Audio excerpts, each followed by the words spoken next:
Hello there, comment allez-vous? Vous allez bien? Moi, je vais parfaitement bien. Regardez, il y a une magnifique femme derrière moi. Elle s'appelle Lara Koyadissi. C'est une Nigérienne. Elle vient donc du Nigeria, je crois que je le dis bien.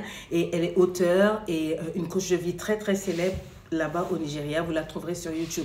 Alors, j'ai voulu vous parler d'elle parce que j'ai écouté son histoire qui m'a beaucoup bouleversée. Je me suis dit, pourquoi ne pas partager cette histoire avec les femmes, surtout que c'est la majeure partie de mon audience. Écoutez un peu cette histoire. Voilà, c'est une magnifique femme, elle est tombée enceinte à l'âge de 19 ans. Elle a eu un enfant et la réaction de la famille l'avait choquée. Bien sûr, ce sont des choses qui arrivent, 19 ans et tout, mais pour elle, les paroles qu'elle a échangées avec son père l'ont traumatisée. Son père lui a dit, à cet âge-là, tu es devenu une second hand, c'est-à-dire à cet âge-là, plus personne ne voudra de toi, personne ne voudra épouser d'une femme qui a déjà été manipulée, utilisée, jetée et tout.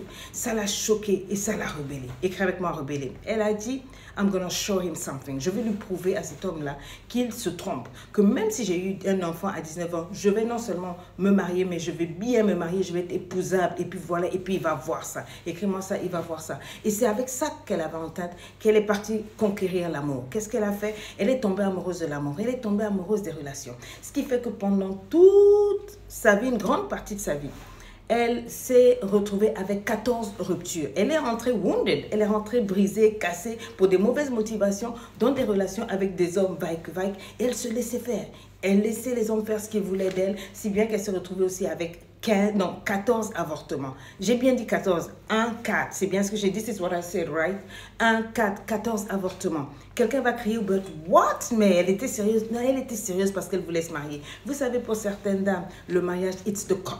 Le mariage, c'est la récompense. Si tu n'es pas marié, c'est something. Et n'oubliez pas, elle avait un défi. Elle voulait que son père voie que malgré qu'elle avait fait une erreur, qu'elle avait eu un enfant à 19 ans, et bien qu'elle n'était pas, comment on appelle, disqualifiée du marché de l'amour. Donc, quitte à cumuler les hommes, elle les cumulait. Parce qu'il fallait comprendre que, puisqu'elle avait eu un enfant à l'âge de 19 ans, et que son père avait dit qu'à 19 ans, avec un enfant, elle était déjà out of service du marché de l'amour, hors de question pour elle de ramener une grossesse. Et si elle tombait sur un homme qui disait, je ne me protège pas, je vais y aller franco, on va y aller, voilà, en tenue d'Adam et Ève, pas de protection et tout, donc toutes les positions devant, derrière, she was giving it to him.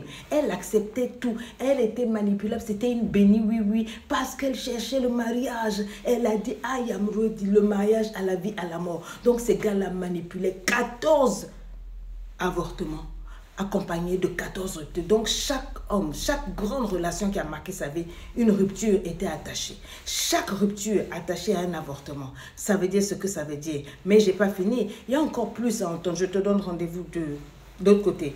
Tout de suite là. Non, juste après. Quand ça finit là, non? On se retrouve pour la suite ici là. Donc voici notre jolie Lara avec au bout de 14 avortements, 14 méga ruptures brisées et tout. Elle se dit non, il faut que je fasse quelque chose, c'est pas aussi normal. Elle se remet en question et qu'est-ce qu'elle fait? Elle va vers Dieu, elle se met à prier, mais tout en étant dans le déni. Elle prie sans chercher à savoir pourquoi est-ce que je me retrouve à toujours prendre des mauvaises décisions amoureuses. Pourquoi est-ce que je suis si cassée? Pourquoi est-ce que je suis si dysfonctionnelle dans mes relations? Elle n'a pas cherché ce côté-là, elle s'est jetée dans la religion. Et elle se met dans la religion et qu'est-ce qui se passe? Ben là-bas, Dieu entend sa prière, il y a un homme qui tombe amoureux d'elle, son chef de chorale. Ils chantaient pour Dieu tous les deux, Alléluia. Il tombe amoureux, le monsieur lui dit, je vais t'épouser, I'm gonna marry you. Yes, elle dit, yes, I've got it. Et le gars dit, mais avant de t'épouser, let me goûter un peu, laisse-moi goûter a little bit. Qu'est-ce qu'elle veut? Le mariage, non? Elle se met avec le monsieur, elle tombe quoi? Enceinte. Ah, la femme, elle a été fertile aussi là.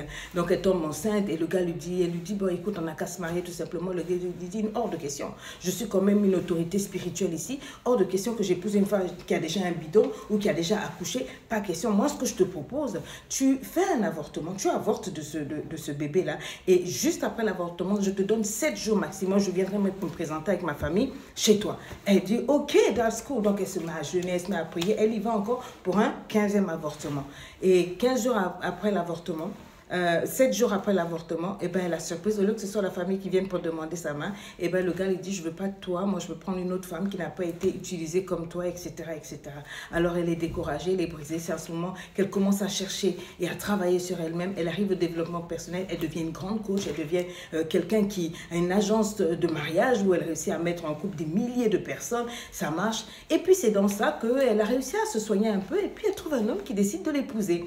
Alors cet homme-là vient aussi avec ses casseroles, bricoles, hein, ces petites bricoles qui n'a pas soigné. Et elle est là, n'oubliez pas, elle n'a pas encore soigné le problème du déni, elle n'a pas encore soigné le problème de son défi qu'elle a donné à son père, parce que c'est ça qui l'a emmené là. Et donc ce mariage aussi, c'est un échec. Mais c'est après cet échec qu'elle a pu voir clair en elle et qu'elle est venue sur la place publique donner son témoignage qui aujourd'hui sauve des milliers de femmes. Elle leur dit ceci: ne vous mariez pas, ne vous mettez pas en relation avec quelqu'un si vous n'êtes pas guéri. Si vous avez fait des erreurs, soignez vos erreurs, soignez votre conscience, parce que ça risque de faire fléchir vos décisions dans le mauvais sens. Moi, c'est les paroles de mon père. Je me suis rebellée, je me suis donné le défi de le convaincre du contraire. Et c'est ça qui m'a emmené à ces 14, sinon 15 ruptures, accompagnées de 15 avortements. Can you imagine? Mais Dieu m'a fait grâce, j'ai eu un enfant avant. Donc maintenant, je travaille sur moi-même. Je travaille à m'aimer. J'ai réalisé que le mariage, c'est bien, mais ce n'est pas toute la vie. Parce que si vous poursuivez le mariage à tout prix, ces hommes-là, ils le sentent. And they're gonna eat you up. Ils vont vous détruire.